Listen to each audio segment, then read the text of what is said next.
আলাইকুম, সবাই কেমন আছেন?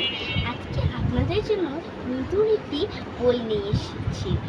এই বইটির নাম হচ্ছে ঢাকাইয়া বুড়ি। বইটি যেই লিখেছেন তার নাম হচ্ছে কাবেরী। এই বইটি আপনাদের খুবই ভালো লাগবে পড়ে। এই বইটিতে আছে 40টি কবিতা এবং সুন্দর সুন্দর ঢাকাইয়া ভাষার কবিতা আপনারা এখানে কিন্তু পেয়ে যাবেন। যারা ঢাকাইয়া ভাষার কথা বলেন এবং ঢাকাইয়া ভাষা পছন্দ করেন তাদের জন্য এই বইটি খুব ভালো। এই বইটি আপনারা একবার যদি একটি গল্প পড়ে দেখেন আপনাদের কিন্তু খুবই সুন্দর লাগবে। চলুন তাহলে আমরা এখানে থেকে একটি গল্প শুনে আসি।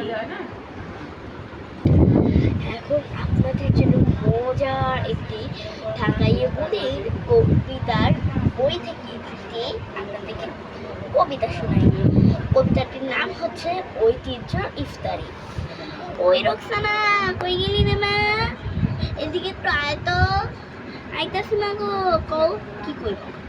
যা তো মাগো, ইফতারি গুলা হক বাড়িতে দিয়ায়। আর হুন ফিরাইবার সময় গেদার মায়ের কয় আইবি রাইতকার ভাত আর বড় রাইতের ভাত নামাজের পর আয়াতি মূল্য দেয়। নামাজের পর আয়াত মূল্য দেয়। সারাদিন রোজা রাইখা এতগুলো বাড়িতে আস্তে আস্তে বুঝে মাথা ব্যথা করবো না। তুমি তো খালি মাইন্ড সেটা দেওয়ানের তালেই খান বাড়ার নাম দাও না। ওই হুন কালকে বাবু শখের জিনিস বানাই দিল। কি বানাবো? ফালুদা বানাইবা? ও কালকে তোরে ফালুদা বানাই দিব। দিবা তো আবার বাটপাড়ি করবা না। দেখছি আমার কয় কি ওই ঘরেকে আমি বানাই দেই না, তাও তো পাবো।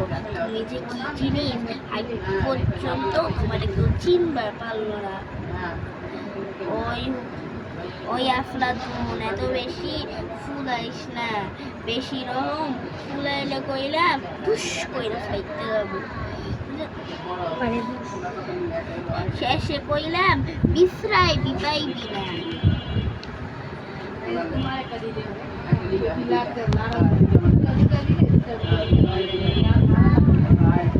আঠিরা কথা কইও না তোমাকে। এই যেমনটা আর ভালো লাগে না। হুমা কান্দসকে মা তোমার বাবা কান্দিস না। আগে কও এরকম বেউদ কথা কোনোদিন কইবা না। আচ্ছা এরকম বেউদ কথা কোনোদিন কইবা না। ঠিক আছে মা, ঠিক আছে। আর কোনোদিন এইরকম বেউদ কথা কইতাম না। যা তো মাগো, যা তো মাগো জলদি করে ইফতারি গুলো দিয়ে সাইলেন্ট কইলাম বাজাই গো। সাইলেন্ট কইলাম বাজাই দিব। তুই যদি না যাস তাইলে ওই গরিবরা ইফতারি খাইব। আজকের পর্যন্ত এতটুকু রইল। আপনারা যদি এই বইটি কিনতে চান এই বইটি যদি আপনারা কেউ কিনতে চান এই বইটির দাম হচ্ছে 200 টাকা। এবং আপনারা যদি এটা কিনতে চান আপনাদের নাম কটা লাগবে এবং ঠিকানা অবশ্যই দিয়ে যাবে। এবং বাংলাদেশের বাইরে কিন্তু এটি দেওয়া হয় না। আপনার কমেন্টে নিজের নাম কটা